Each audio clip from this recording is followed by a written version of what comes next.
Hello everyone, how are you? I hope all are doing good.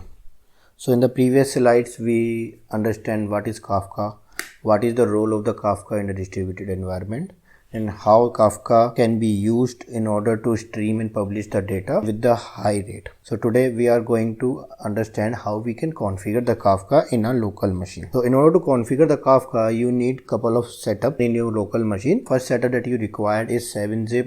You need Java and you need to download the Kafka from the Kafka official website. Okay, let's start. Okay, go to Google, type Kafka. You will see a first link as the Kafka official website.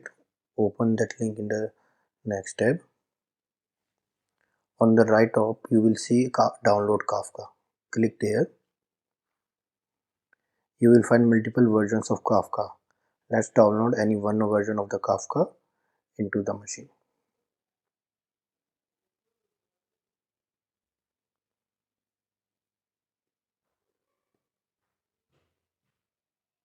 I have already downloaded the Kafka, so I'm canceling this download.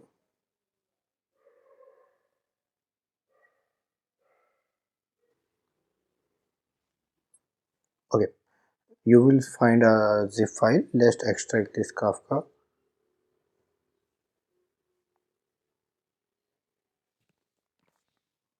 Okay, so in the same folder you will see couple of folders and the files in it. These are the complete setup that is required to configure the Kafka in the local machine. Okay, before going into deep, let's go back, rename this as a uh, rename this folder as Kafka. Let's go into the folder. You will see a folder as bin. Go into the bin.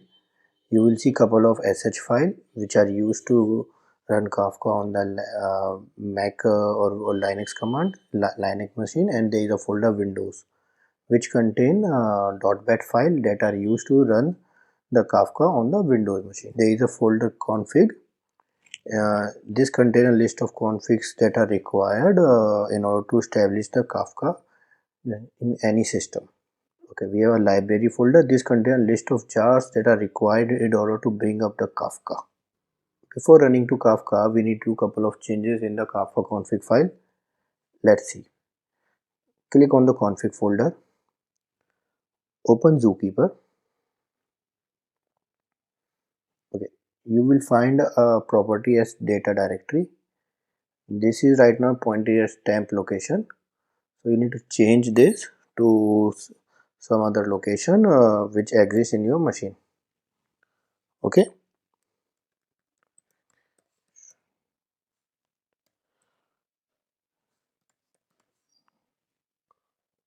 Okay, I'm changing this to applications slash Kafka slash Zookeeper where my Kafka setup exists.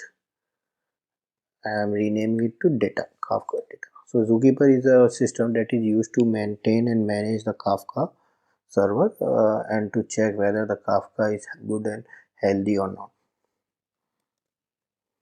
Okay, let's save it out. Let's close it out. Now you need to go to the server.properties. In server.properties, you need to change the log file path. So you will see log directory is there. Let's change it to application, the same location.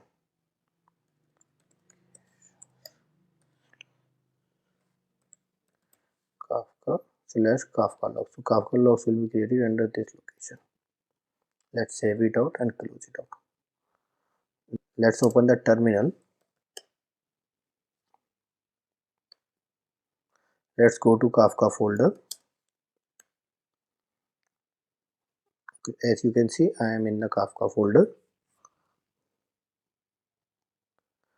Now in order to run the Kafka server, you first need to uh, start the Zookeeper.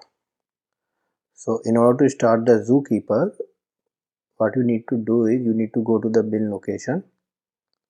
You can see Zookeeper as Zookeeper server.start server hyphen start Zookeeper server hyphen stop. So let's drop and drag and into a terminal. You will see it will take a complete path of the Zookeeper in your machine. In order to run the Zookeeper, you need to go back and get the Zookeeper related config which we changed it out. So drag and drop. So ultimately we are starting the Zookeeper using Zookeeper server hyphen start and giving the properties as Zookeeper.properties. Okay, let's hit enter. As you can see, Zookeeper starts running on the machine.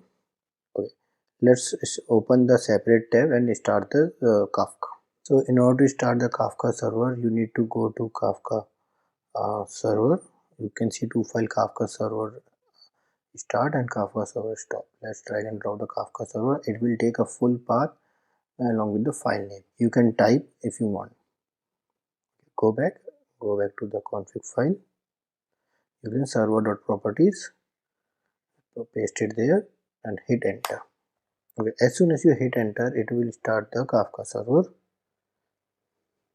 So it is loading the Kafka properties and it is starting the Kafka server.